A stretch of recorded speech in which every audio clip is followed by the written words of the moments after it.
Olá, olá, senhoras e senhores. Hoje vos trago a Era Vitoriana.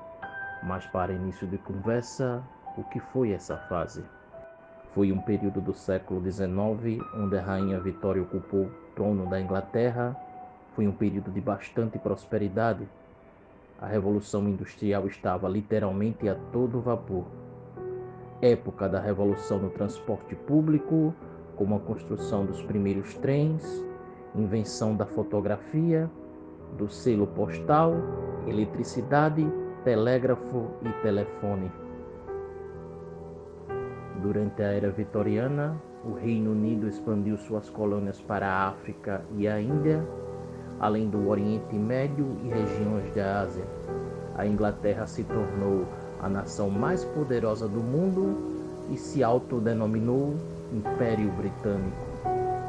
Então, muitas invenções foram criadas nessa época. No meio disso tudo, também vieram a surgir os conservadores e liberais, muito importantes na política até hoje. Em questão a guerras, foi um período de muita paz. Todavia, o real motivo de estarmos falando da era vitoriana nessa aula são algumas curiosidades bizarras praticadas pelo povo naquela época, as coisas estranhas que aconteciam e toda a morbidez que acompanhava isso tudo. Com certeza foi um período sombrio. A morte, a possessão demoníaca, os assassinatos ligados a Jack o Estripador, os fantasmas ou espíritos, eram algo tão presente na vida de cada uma daquelas pessoas que praticamente era tratado como normalidade. Enfim, vamos entender, vamos falar de uma coisa de cada vez. É curioso como alguns períodos da história da humanidade têm um apelo maior para aqueles que vieram depois. Ficamos fascinados com as histórias antigas e momentos que, de certa forma, fazem a nossa imaginação viajar. Não é à toa que tantas produções modernas tentam emular esse período. Um dos grandes atrativos para voltar a ele é sua áurea sombria e densa, nevoeiros, assassinos impossíveis, uma sede por conhecimento pelo macabro e sobrenatural.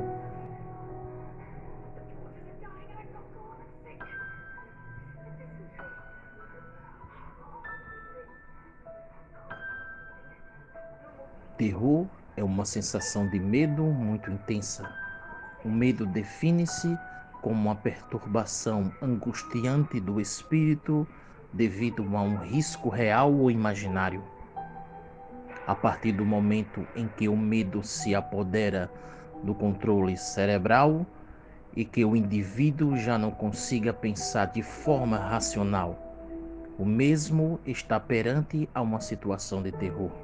O macabro, o fantástico, o sensacional. Histórias que são capazes de arrepiar os pelos de nossas nucas, que nos deixam acordados durante a noite e nos fazem temer as tempestades, sempre fizeram muito sucesso.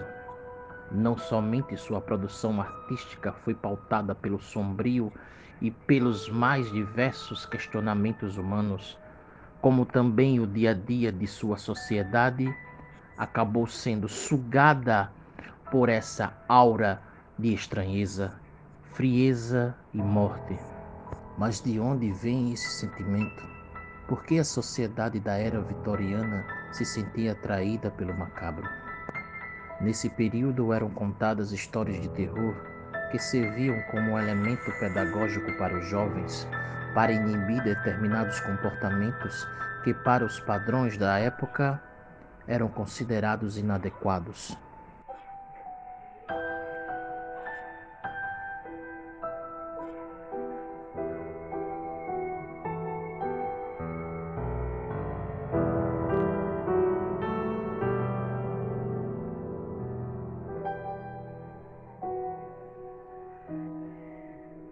Segue aqui uma história datada do ano de 1888.